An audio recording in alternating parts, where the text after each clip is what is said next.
Welcome to our channel. இன்றைக்கி இந்த வீடியோவில் நம்ம எதை பற்றி பார்க்க போகிறோம் அப்படின்னா சாம்சங் F06ஓட ஃபுல் ரிவ்யூ தான் பார்க்க போகிறோம். ஸோ இந்த ஃபோனில் ஏகப்பட்ட பிரச்சனையை நான் வந்து நோட்டீஸ் பண்ணியிருக்கேன். பட் ஒரு சில விஷயம் பார்த்தீங்க அப்படின்னா அன்பாக்சிங்கில் சொல்லியிருப்பேன் இந்த டிஸ்பிளே அண்ட் பில்டோட இஷ்யூலாம். ஸோ அதெல்லாம் நீங்கள் தெரிஞ்சுக்கணும் அப்படின்னா அந்த வீடியோ மறக்காம செக் பண்ணி பாருங்கள். இங்கே ஐகார்டில் கொடுக்குறேன். ஃபர்ஸ்ட் ரிவ்யூக்குள்ளே போகிறது முன்னாடி நம்ம சேனலில் பார்க்குற 98% ஆஃப் யூஸ் வந்து சப்ஸ்கிரைப் பண்ணால் பார்த்துட்டு இருக்கீங்க. ஸோ நீங்களாம் சப்ஸ்கிரைப் பண்ணீங்க அப்படின்னா இன்னும் கொஞ்சம் யூஸ்ஃபுல்லாக இருக்கும். ஃபஸ்ட்டு டிசைன் அண்ட் கம்ஃபர்ட் அப்படின்னு பார்த்தீங்க அப்படின்னா ஃபோன் வந்து கொஞ்சம் அகலமாக இருக்குது. ஸோ ஒரு கையில் பிடிச்சி யூஸ் பண்ணுறது கொஞ்சம் ரொம்பவே கஷ்டம். அண்ட் பெசல்ஸுமே பார்த்தீங்க அப்படின்னா கொஞ்சம் திக்காக தான் இருக்குது.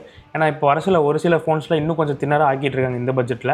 பட் இங்கே இன்னுமே பார்த்தீங்க அப்படின்னா வாட்டர் டாப்னு வச்சு தான் இருக்குது. பட் பார்க்குறதுக்கு உங்களுக்கு கொஞ்சம் பழசாக இருக்க மாதிரி இருக்கும். பட் நீங்கள் யூஸ் பண்ணி பழகிட்டீங்க அப்படின்னா அதெல்லாம் ஒரு பெரிய பிரச்சனையே இருக்காது. அண்ட் இந்த ஃபோனில் எந்த வித ப்ரொடெக்ஷனும் கிடையாது. ஈஸியாக ஸ்க்ராச் ஆயிரும். ஸோ நீங்கள் வாங்கினீங்க அப்படின்னா ஒரு நல்ல ஒரு ஸ்க்ரீன் ப்ரொடெக்டர் ஒரு டெம்பர் கிளாஸ் வாங்கி விட்டுறது பெஸ்ட்டான ஆப்ஷன். அப்படியே டிஸ்பிளே பக்கம் வந்தோம் அப்படின்னா இது ஒரு 6.67 இன்ச் கொஞ்சம் PLS LCD டிஸ்பிளே வந்து யூஸ் பண்ணியிருக்காங்க. இது வந்து HD+ ரெசல்யூஷன் உள்ள டிஸ்பிளே தான். அண்ட் 90 Hz தான் ரிஃப்ரெஷ் ரேட்டுமே சப்போர்ட் இருக்குது. ஸோ என்னதான் இது HD+ டிஸ்பிளேவாக இருந்தாலும் டிஸ்பிளேயோட குவாலிட்டி ஆகட்டும், இதோட ப்ரொடியூஸ் பண்ணுற கலர்ஸ் ஆகட்டும் எல்லாமே நல்லா இருக்குது. ஸோ பார்த்தா HD+ டிஸ்பிளே தானா அப்படின்னு சந்தேகப்படுற அளவுக்கு பெஸ்ட்டாகவே பண்ணியிருக்காங்க. பட் இதில் ஒரு பிரச்சனை இருக்குது, அதை நான் எண்டில் சொல்கிறேன். அண்ட் பிரைட்னஸை பொறுத்த வரைக்கும் 800 nitsக்கான பீக் பிரைட்னஸ் கொடுத்துருக்காங்க. இது சூரிய வெளிச்சத்தில் போகும்போது அந்த அளவுக்குலாம் உங்களுக்கு பிரைட்டாக இல்லை. ஸோ நீங்கள் கொஞ்சம் நிழலிருந்து பார்க்குற மாதிரி தான் இருக்கும். ஸோ இந்த பட்ஜெட் ரேஞ்சுக்கு அதுவும் எதிர்பார்க்க முடியாது. ஓவரால் டிஸ்பிளேவை பொறுத்த வரைக்கும் ஆவரேஜாக இருக்குது. பட் நான் இந்த இஷ்யூ வந்து அன்பாக்சிங்கில் சொல்லியிருந்தேன் இல்லையா, ஒரு சில இடத்துல ஃப்ளிக்கர் ஆகுது அப்படின்ட்டு. அது வந்து என்னால் இப்போ அடிக்கடி இந்த ஃபோனில் நோட்டீஸ் பண்ண முடியுது. முக்கியமாக இந்த ஆப் டிராவர் இருக்க இடத்துல வந்து பார்த்திங்க அப்படின்னா நல்லாவே ஃப்ளிக்கரிங் வந்து தெரியுது.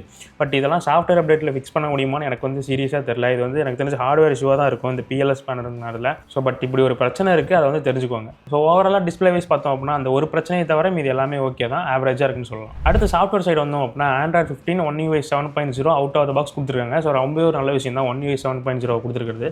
அண்ட் அது மட்டும் இல்லாமல் இது One UI கோர் கிடையாது, ஃபுல் ஃப்ளெஜ்டான One UI தான். ஸோ உங்களுக்கு அந்த AI ஃபீச்சர்ஸ் அந்த மாதிரி விஷயம்லாம் கிடைக்காது. இந்த நோட்டிஃபிகேஷனை கஸ்டமைஸ் பண்ணுறது அந்த மாதிரி ஃபீச்சர்ஸ் வந்து உங்களுக்கு கிடைக்கும். ஸோ யூஸ் பண்ணுறதுக்கும் நல்லா ஸ்மூத்தாக இருக்குது, எந்த வித பிரச்சனையும் இல்லை OSல.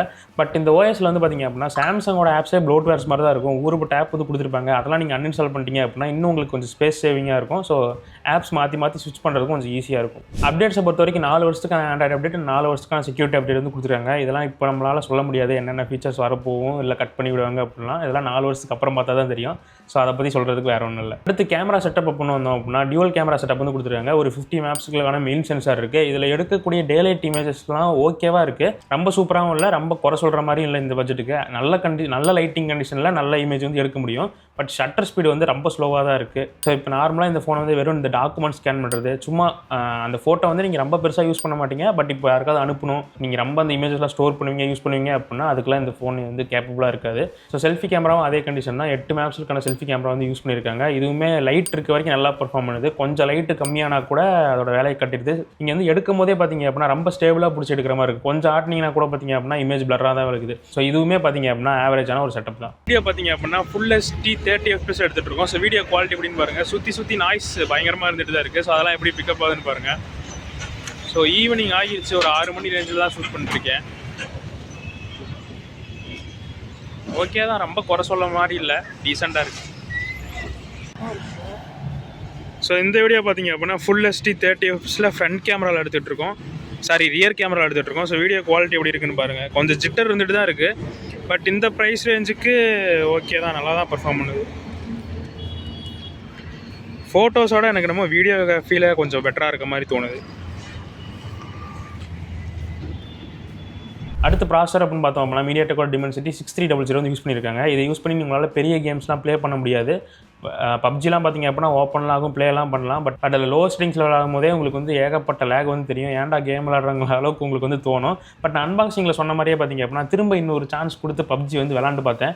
அங்கேயுமே பார்த்திங்க அப்படின்னா இந்த சிக்னல் பிரச்சனை வந்து இருக்குது. நடுவில் பார்த்திங்க அப்படின்னா லேட்டன்சி அதிகமாகுது. ஸோ என்னென்னா சிக்னல் வந்து சரியாக போகல. ஸோ அது எதனாலும் பார்த்திங்க அப்படின்னா ஃபோனை இப்படி பிடிச்சி விளாட்றதுனால உள்ளே இருக்க ஆண்டனாஸ் எல்லாமே கவர் ஆகிடுது. அதனால் சிக்னல் கட் ஆகுதுன்னு நினைக்கிறேன். ஏன்னா ஒரு சில ஃபோன்ஸில் வந்து அந்த பிரச்சனை இருக்குது. ஸோ இதுலேயும் அந்த பிரச்சனை இருக்குது. ஸோ கேமிங்க்கு கண்டிப்பாக இந்த ஃபோனை ரெக்கமெண்ட் பண்ண மாட்டேன். சும்மா அந்த கிளாஸ் ஆஃப் கிளான்ஸு இந்த மாதிரி கேம் மட்டும் ஆடினீங்க அப்படின்னா ஃபோன் டீசெண்டாக இருக்கும். அண்ட் இதை யூஸ் பண்ணும்போது பார்த்திங்க அப்படின்னா இதோட ப்ராசஸிங் பவருமே அந்தளவுக்கு சூப்பராக இல்லை. ஏன்னா One UI 7.0 வந்து கொஞ்சம் ஹெவியான ஸ்கின்னு. அதனால் பார்த்திங்க அப்படின்னா நீங்கள் நிறைய மல்டி டாஸ்கிங்லாம் பண்ணுவீங்க அப்படின்னா இந்த ஃபோனை கம்ப்ளீட்டாக அவாய்ட் பண்ணிக்கோங்க. ஒரு நேரத்தில் ஒரு ஆப் யூஸ் பண்ணுறீங்க அப்படின்னா ஃபோன் டீசெண்டாக வேலை செய்யும். 4-5 ஆப்புக்கு மாற்றி போனீங்க அப்படின்னா அங்கங்கே ஃப்ரீஸ் ஆகும். அங்கங்கே இந்த ஃப்ரேம் ட்ராப்ஸ் வந்து டிஸ்பிளேலேயே நீங்கள் வந்து நோட்டீஸ் பண்ணலாம். அடுத்து பேட்டரி பக்கம் வந்தோம் அப்படின்னா 5000 mAh அண்ட் 25 வாட்ஸ்க்கான ஃபாஸ்ட் சார்ஜிங் சப்போர்ட் இருக்குது. ஸோ சாம்சங் பொறுத்த வரைக்கும் இந்த இடத்துல சார்ஜிங் வந்து என்னதான் 25 வாட்ஸாக இருந்தாலும் 1.25 மணி நேரம் 1 மணி நேரம் 20 மினிட்ஸ் இதுக்குள்ளே பார்த்தீங்க அப்படின்னா ஃபுல் சார்ஜ் வந்து ஆகிருது. பேட்டரி லைஃப் பொறுத்த வரைக்கும் 7 to 8 மணி நேரம் சாலிடாக ஸ்க்ரீன் ஆன் டைம் வருது. ஈவன் இந்த ஃபோன் நான் நிறைய டைம் ஹாட்ஸ்பாட்டாக கூட யூஸ் பண்ணேன். அப்பயுமே பார்த்தீங்க அப்படின்னா ஒரு நாளைக்கு கண்டிப்பாக வந்துடுது. நீங்கள் ரொம்ப லைட் யூஸர் வெறும் கால் மட்டும் தான் பேசுவீங்க அப்படின்னா உங்களுக்கு 1.5 நாள்லாம் கூட பேட்டரி லைஃப் தாராளமாக வரும். பட் நீங்கள் கேம்ஸ்லாம் ஆடினீங்க எப்படி பார்த்தீங்க அப்படின்னாலும் நாள் முடிவில் ஒரு 10% உங்களுக்கு பேட்டரி லைஃப் மீதி இருக்கும். பட் நார்மல் டைமில் கால்ஸ் பேசும்போதெல்லாம் உங்களுக்கு கால் ட்ராப்ஸ் வந்து எதுவும் நான் ஃபீல் பண்ணல. அண்ட் 12 5G பேண்ட் சப்போர்ட்டுமே இருக்குது இதில். இப்போ இருக்க ப்ரைசிங் பார்த்தீங்க அப்படின்னா 4GB 128GB 9500 ரூபாய்க்கும் 6GB 128GB வந்து 11000 ரூபாய்க்கு செல் பண்ணிருக்காங்க. இன்கேஸ் நான் இப்போ சொல்கிறதெல்லாம் மீறி நீங்கள் வாங்குற மாதிரி இருந்தீங்க அப்படின்னா 4GB வேரியன்ட் போகிறத அவாய்ட் பண்ணிக்கோங்க.